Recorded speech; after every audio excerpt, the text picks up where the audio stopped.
Hi guys, hopefully everyone always in happy and healthy condition and be avoided from the coronavirus outbreak.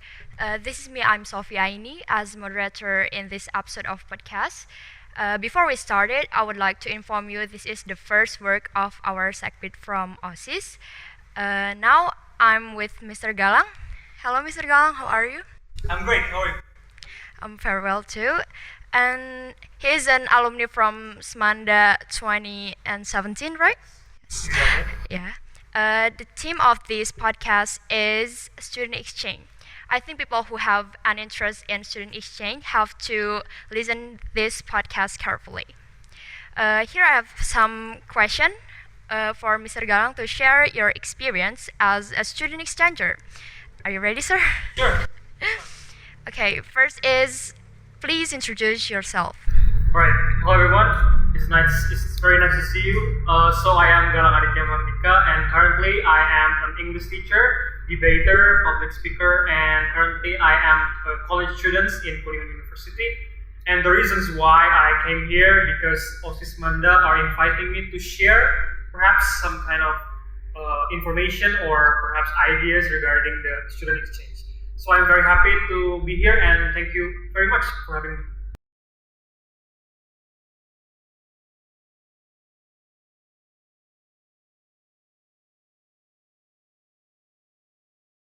Yes, thank you so much for come for to this event. And okay, the second question is, what exchange program did you join in? All right. First of all, I want to share the background first, or what is it? The first thing that I did in this program, which is the student exchange. So first of all, I am like a normal students, like only studying in the college and something like that. But one moment, one of the lecturer, kind of asked me like, Galang, do you want to be my assistant? So at that point, I be an assistant lecturer or asdos. And by that moment, I got a lot of opportunity by that moment. So University of Kuningan kind of inviting me, or Galang, do you want to follow this program, which is student exchange? And I'm like, what is the program, student exchange? What things that should I do? So first of all, it is basically program that called transfer credit. It is a program that created by the government of Indonesia, Kemendikbud, and in that program, PTN or PTS, both of them are compete each other to get the spot or one opportunity that in that program we don't pay anything. Like the students or the college students are being paid full funding. So at that point, Universitas Kuningan are kind of want to try that. And for your information, at that time, my university never got that experience. So it is Uniku first time get that experience. So by that time, Uniku kind of told me to follow that, and I make some kind of proposal and doing TOEFL tests and so on and so forth, and applied to the Kemendikbud with my two friends, which is we consist of the three people, I guess. And by that time, we wait for 1 month, I think 1 month or 2 months, and then after that, Kemendikbud announced it that Uniku, congratulations, you got this program. We will pay you 30 million per student. So 30 million is cash for the students. So at that time, I am very happy because my dream is like since I was a kid, I want to go abroad. No matter it is whatever it takes, I want to go abroad. And by that announcement, I am really happy actually because I got this program, which is I pay nothing. Literally, I pay nothing. I don't pay at all. And by the time, actually, there are 3 countries that we can choose. First of all, Malaysia. Second of all, Thailand, and the third of all, Philippines. And by that time, I choose Thailand because I think I always watch Thailand films and I like the way being there. And I'm very curious to go there, so I applied there, and that's it. I got to Thailand for 6 months, thankfully, fully funded. I don't spend any money on it, and the reaction from the university, from SMANDA itself as my alumni, and from Kuningan especially is very positive towards me. Like they give me appreciation, they give me respect, and I'm really really grateful. And I hope that this program can be continued not only for me or for other people, but for all of the young generation in Kuningan itself. Okay, I'm curious about what did you do? What did you apply to Kemdikbud? Did you do? Did you made essay or something? Basically, I make some kind of what is it like? Not essay, more like an idea which is like we can write anything we want, and yeah, that's it. So that's why I got there by TOEFL test and so on and so forth. Why did you not choose Malaysia? Because I think the culture is not really different from Indonesia, and you can more comfort with same culture, and you don't have to learn the Thailand culture, and you being there is not only 1 day or 2 days, but 6 months. I get your point, Sophie. Basically, actually, first I want to go to Malaysia, but considering some things like any other things, I decided to go Thailand. Why? Because like I did back there, when I apply my idea, I say that I want to go to the country that I never experienced before. I want to out of the box. I want to get out of my comfort zone. And actually, I did go to Malaysia first. Like before I went to Thailand, I am transiting in Malaysia. So when I go there, I'm kind of visiting two countries, Malaysia and Thailand. Not that I pick Thailand more than Malaysia, no. But at Thailand, the major itself, or the university is coincidentally they have same major with my major, which means in Malaysia the major is kind of different. So I want to take the major which is education because I want to be a lecturer in the future. Meanwhile in Malaysia there's only sastra English. You get what is it? You get what I mean, right? Like education and sastra itself or the art is very different. So I choose education because in sastra or in art, the English itself more like making a poetry, making a short story or something like that. But in education, we are learning to teach the students how we make the paper, how we make the learning plan, the strategies or something like that. So that's why I choose Thailand. Not because I prefer the culture or anything, but because of the major. I see.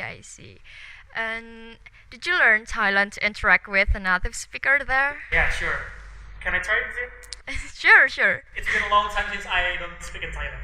สวัสดีครับสบายดีไหมครับผมชื่อนายกาลังครับผมเป็นใครครับสวัสดีครับ It is kind of introduction in Thailand, which means like, hello, my name is Galang. How are you? I'm a student here, and I'm really glad to see you. That's it. That's translation.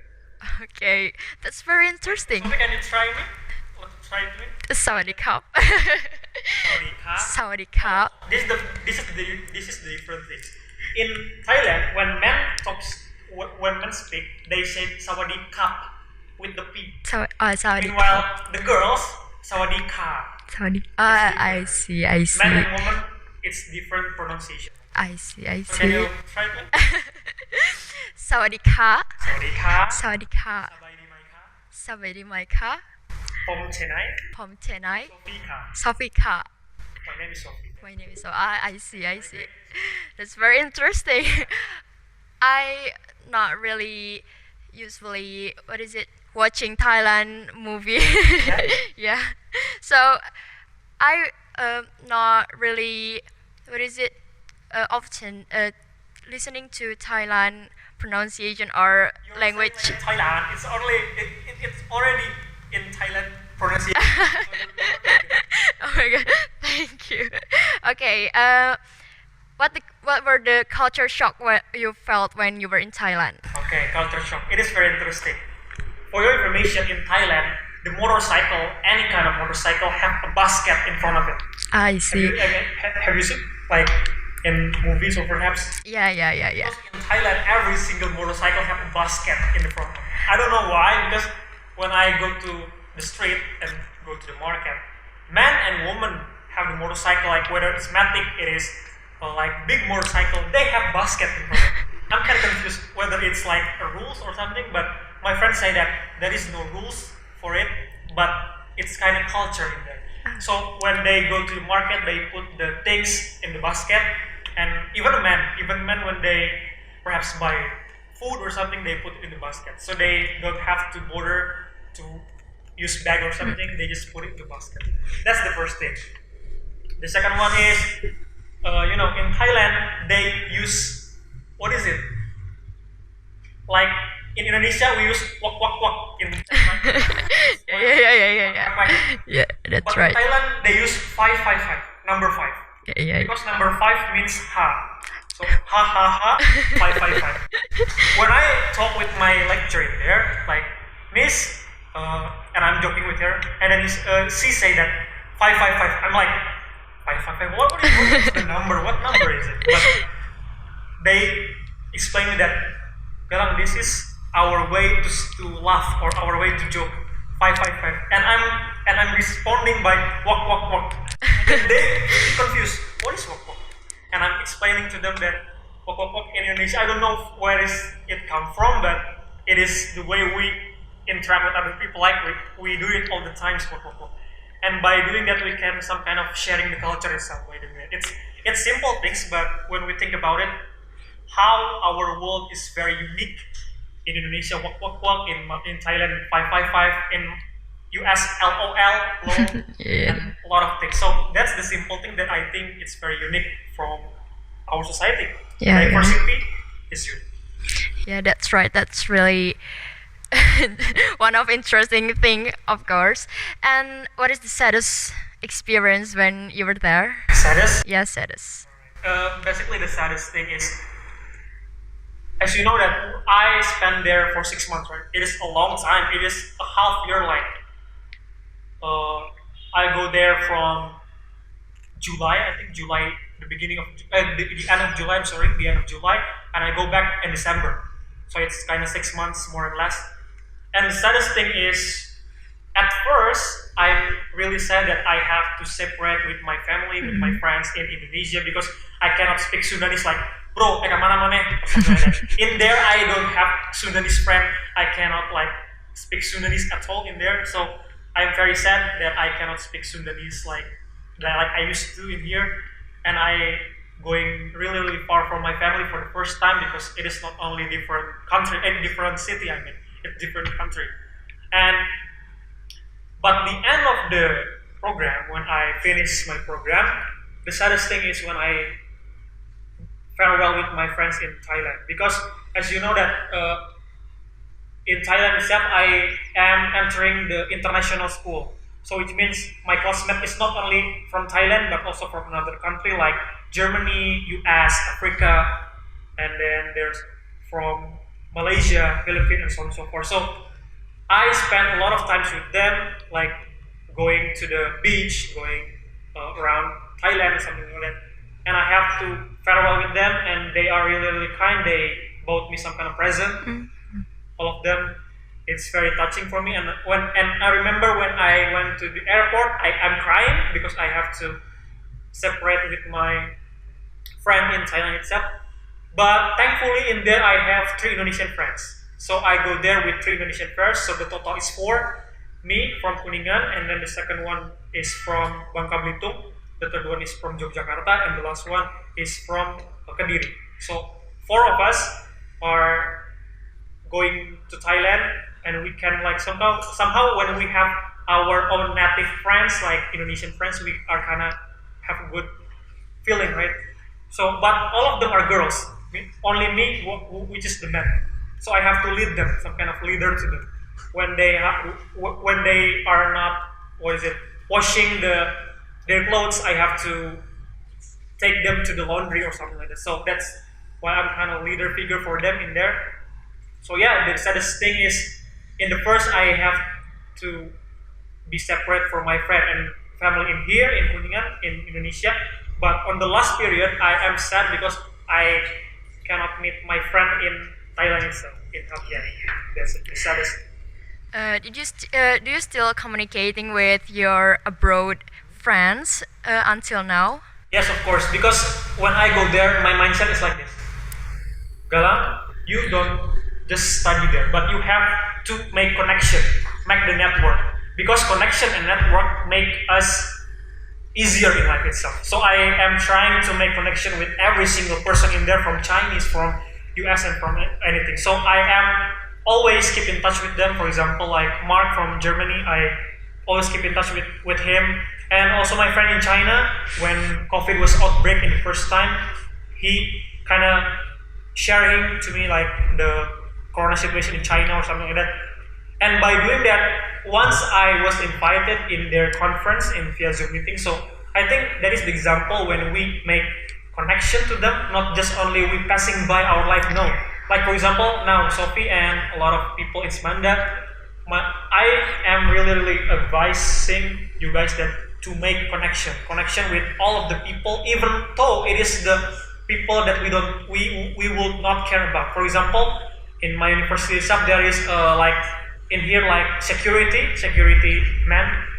I even got his phone contact, so I want to make some kind of connection as much as I can, make memories as much as I can, make a good impression as much as I can, because I'm not only being my own name, I am representing my university, my city, my country, Indonesia. So I want to give impression to the people that Indonesian people is nice, Indonesian people are good or something like that. So that is the thing that I really care about. Okay. You already told a lot about your experience when you do student exchange. When you did some student exchange, and can you explain a bit about your best experience when you are in SMANDA? You're in SMANDA. SMANDA. Let's talk about SMANDA. Home of like actually like, because few years ago I was a student in here. I am a student in here, and I am studying here a few years ago. I mean, I feel like it because it feel like yesterday, because like I was studying here and it's very nice. And few months ago I was being here as a teacher. So wherever I can, I will put my heart in the school. It is not cliche, but it is true, because it's like my home. And when you say what is your best experiences in SMANDA, I would say like, actually I will divide it into two parts, academically and non-academically. First of all, academically. In academically, basically, my best experience was when I was in 12th grade. Why? Because in that grade, I was remembering that it is very hard for us to like study again and again for SBMPTN, for UAS. It is very challenging for us at the time, but it is the most memorable, I think. Me and my friend in IPA 1 at the time are like, studying together, having a conversation regarding which university do you want to go, which major do you want to go, or something like that. So in the academically, I would say that in 12th grade.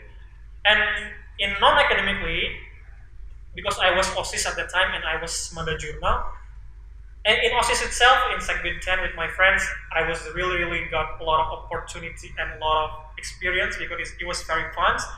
We spent day and night a lot of time together in here, and it's very good.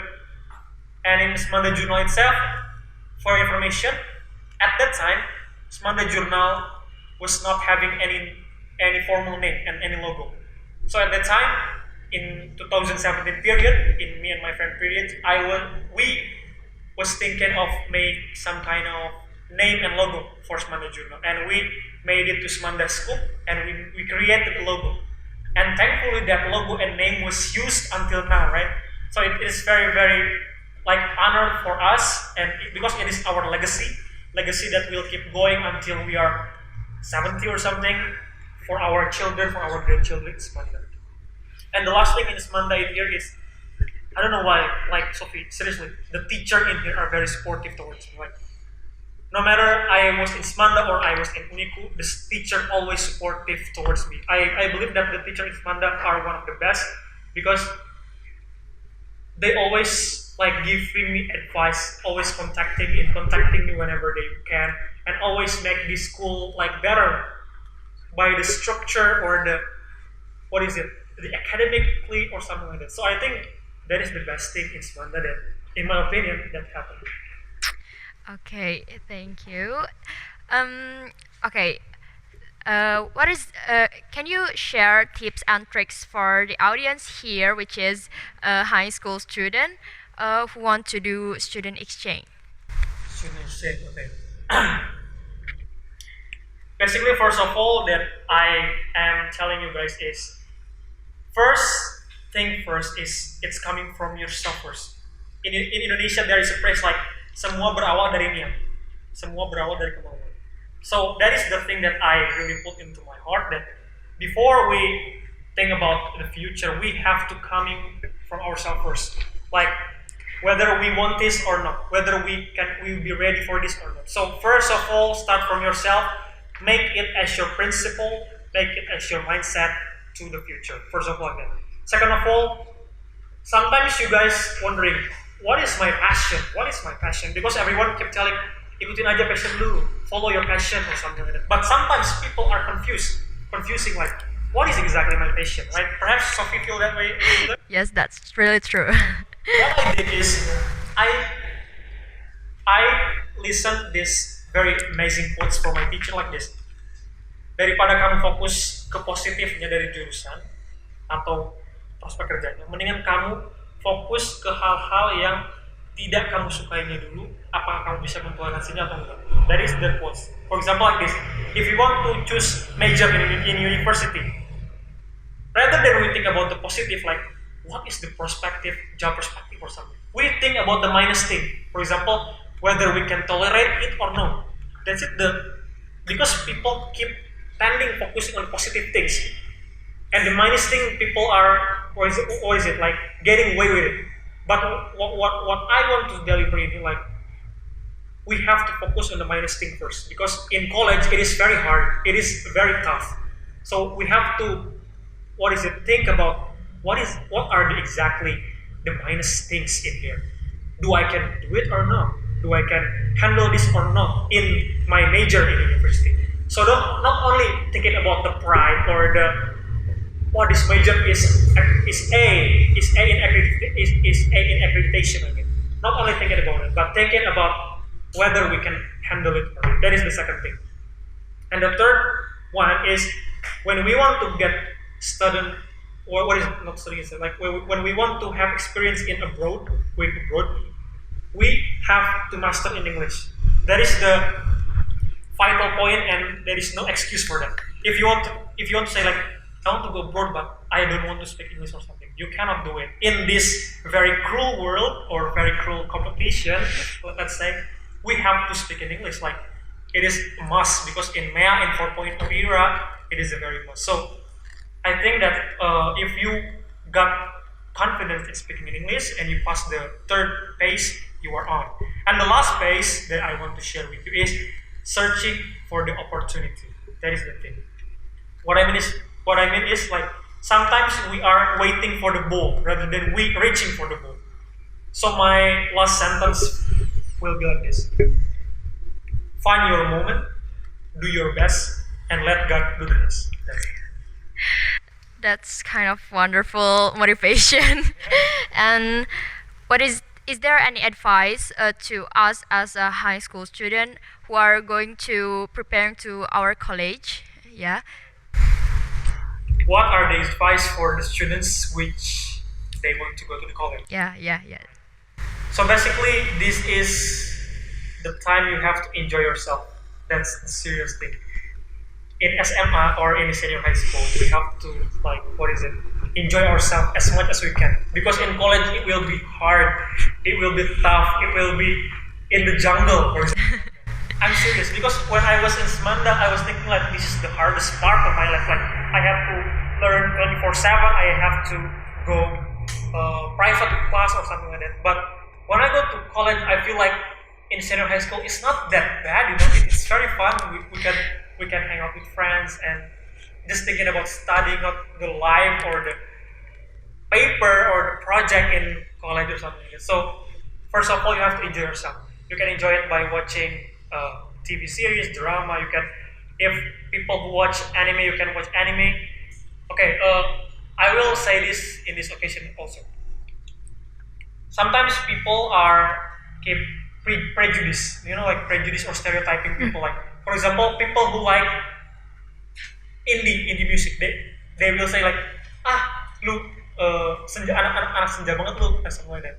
Senja lu. Or people who like anime, people say like, wibu lu. Or people who like K-pop or Korea say that plastik lu suka, something like that. So that is the stereotype that I want to, change in this very special podcast. Perhaps all of the people are watching it, so I want to remind you that we are not, we are not wrong for having our interests. For example, Sophie like K-pop, and I'm like, for example, K-pop as well, or like anime or something. Just keep doing it. Don't ever people keep telling you what to do. Don't ever do that, because the one who knows ourselves is us. It's us, right? Like, when people keep telling us or keep judging us like that, I'm really feel sorry for the situation right now. But I believe that in SMANDA itself, the people are not like that, because in SMANDA, the students that I know is very good, is very open-minded and so on. But I remind it not only for you, but for me and for ourselves itself.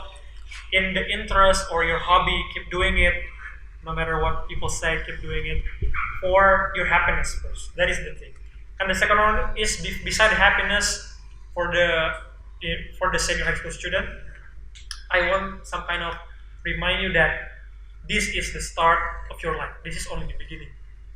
When you are entering the college life, that is the second step. And when you are working, when you are entering the job field, that is your third phase, or it is the last phase of your life. So, just like I said before, don't ever boring or don't ever get tired.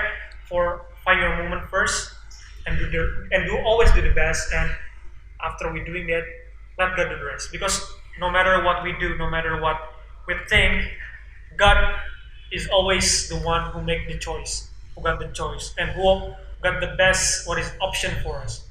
So I think besides we are having some kind of in world life, we have to think about the religion itself. We have to make ourselves closer to God, so that's why God can be close to us. Yes. That's true that God is our, our our savior. I'm sorry. Okay, his experience and his story was very awesome and inspiring. Okay, that's all podcasts for this episode. We hope our conversation today can inspire you, especially for people who are interested in student exchange. And also, stay healthy, stay happy, and always adhere the health protocol. See you later.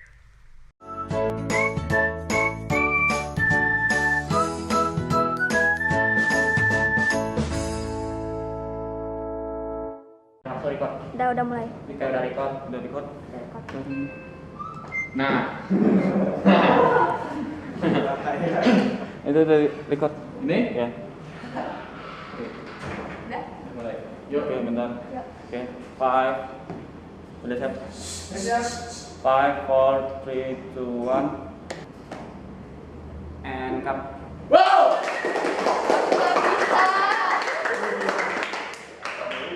Udah. Mati nggak? Matiin kah? Iya, mati.